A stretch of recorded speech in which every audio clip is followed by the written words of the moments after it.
Siapa saja yang menyambut aku, sebenarnya bukan aku yang mereka sambut, melainkan Dia yang mengutus aku. Saudara-saudariku terkasih, jika kita memasuki suatu lingkungan baru, entah itu di perusahaan, entah itu di kantor di mana tempat kita bekerja, entah itu di lingkungan perumahan kita, entah itu juga di sekolah atau universitas di mana mereka yang masih berkuliah begitu misalnya.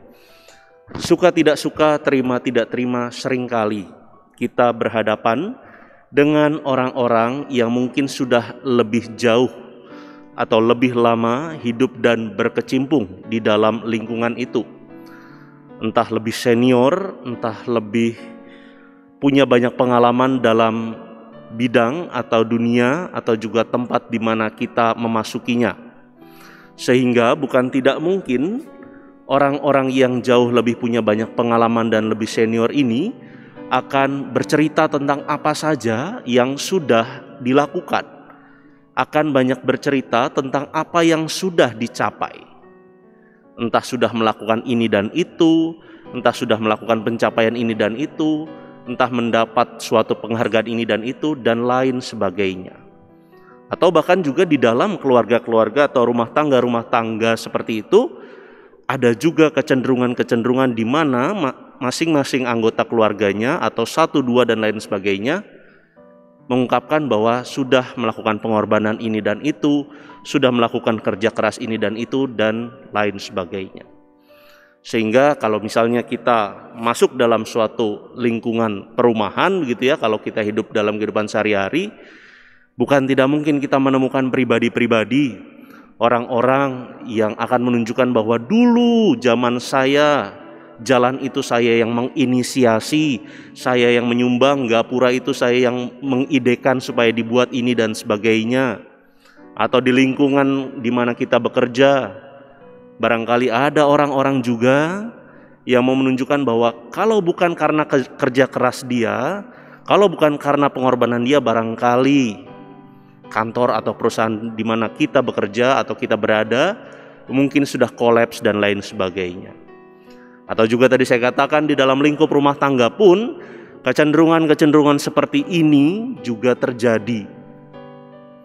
Kalau bukan karena saya yang mengalah, Romo, barangkali keluarga ini sudah hancur. Barangkali kalau bukan saya yang mau meminta maaf duluan kepada istri atau suami saya, barangkali kami sudah pisah dan lain sebagainya. Artinya apa? Saya mau mengatakan bahwa di dalam kehidupan kita sehari-hari selalu saja ada kecenderungan di mana orang mengungkapkan apa yang sudah dia lakukan, pengorbanan, kerja keras untuk mencapai sesuatu, dan itu perlu dikatakan, diperkenalkan kepada orang lain atau bahkan juga kepada orang banyak. Sehingga segala suatu pekerjaan, kerja keras, dan pencapaian-pencapaian itu barangkali juga bisa dianggap atau diakui sebagai sesuatu yang fenomenal, sebagai sesuatu yang hebat, atau juga sesuatu yang kalau perlu diviralkan supaya semua orang tahu. Lantas bagaimana dengan kita? Lantas bagaimana dengan kita semua yang mengimani Kristus? Bacaan Injil pada hari ini saya kira cukup menarik untuk diperhatikan dan disimak. Hari ini Tuhan Yesus bersabda atau bahkan juga menegur begitu ya kepada para murid-muridnya yang memperdebatkan. Bahkan tadi dalam bacaan bukan hanya memperdebatkan tetapi mempertengkarkan siapa yang terbesar di antara mereka. Siapa yang mungkin punya andil lebih banyak. Siapa yang mungkin lebih bekerja keras di dalam komunitas para rasul itu. Siapa yang mungkin lebih hebat di antara mereka. Sehingga di dalam perdebatan itu, dalam pembicaraan itu, Tuhan Yesus tadi mengatakan, kalian dari tadi ngobrolin apa sih? Kalian ngomongin apa sepanjang perjalanan tadi? Tetapi para murid karena tahu ditanya seperti itu, maka mereka diam, tidak menjelaskan apapun, karena mereka tahu apa yang mereka perdebatkan, apa yang mereka pertengkarkan tidak akan dianggap sebagai sesuatu yang hebat oleh Tuhan Yesus. Karena mereka tahu siapa yang lebih hebat di antara mereka sebetulnya adalah Tuhan Yesus itu sendiri. Sehingga ketika Tuhan Yesus menegur mereka dengan cara yang begitu menarik, yaitu mengangkat seorang anak kecil lalu meletakkannya di tengah-tengah mereka, itu menjadi suatu pembelajaran, menjadi suatu sindiran bagi mereka, bagi para murid, bahwa yang terbesar, yang paling punya banyak jasa, yang paling bekerja keras, yang paling punya pengaruh dan andil adalah mereka yang tetap setia melakukan hal-hal kecil dengan ketulusan, dengan kesederhanaan, dengan terbuka dan jujur, bukan demi untuk reputasi atau juga hanya sebagai nilai kebanggaan yang barangkali hanya demi popularitas mereka sendiri-sendiri. Oleh karena itu tadi Tuhan Yesus mengatakan, jika kamu tidak bertobat dan menjadi seperti anak kecil, maka kamu tidak akan masuk ke dalam kerajaan surga. Dan barang siapa tidak merendahkan dirinya dan menjadi seperti anak kecil, dialah yang terbesar dalam kerajaan surga.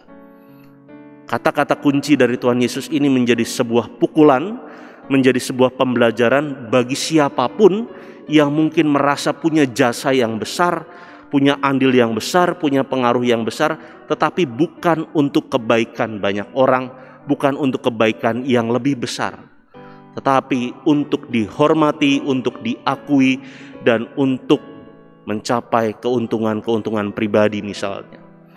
Oleh karena itu Bapak Ibu saudara-saudariku, apa yang dikatakan oleh Tuhan Yesus pada hari ini dalam bacaan Injil tentu sangat berbeda sekali dengan sikap, dengan tujuan, dengan orientasi pemikiran para muridnya, dan juga mungkin menjadi berbeda pada zaman ini, di mana pada zaman ini lingkungan kita, masyarakat kita, cara kita hidup dan berada seringkali mendorong seseorang, seringkali mendorong banyak orang untuk menjadi besar, menjadi viral, hebat, terkenal, dan mungkin juga fenomenal.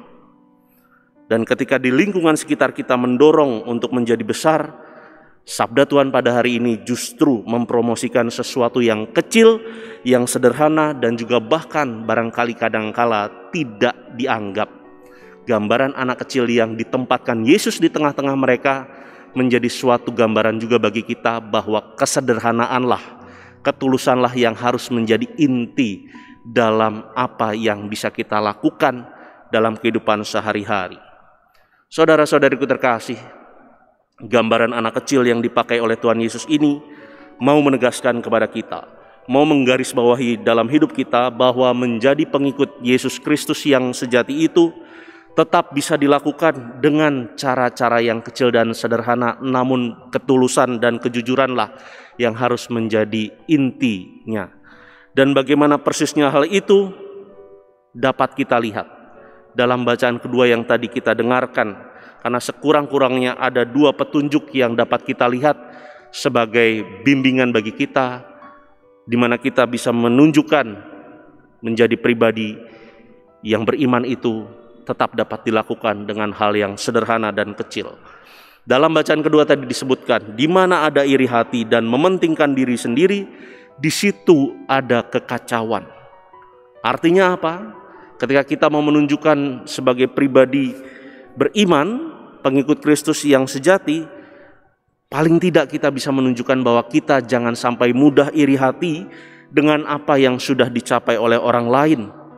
Jangan sampai kita juga terbawa untuk menunjukkan hal-hal yang lebih hebat lagi hanya demi pembuktian untuk orang lain, untuk diakui bahwa kita sanggup melakukan sesuatu yang lebih besar. Dan juga mungkin kita jangan sampai menjadi pribadi yang egois, yang hanya mau menang sendiri tetapi tidak mau mendengarkan dan belajar dari orang lain. Lalu selanjutnya dalam bacaan kedua tadi dikatakan, jadilah pribadi dengan karakter pendamai, peramah, penurut, dan juga penuh belas kasihan.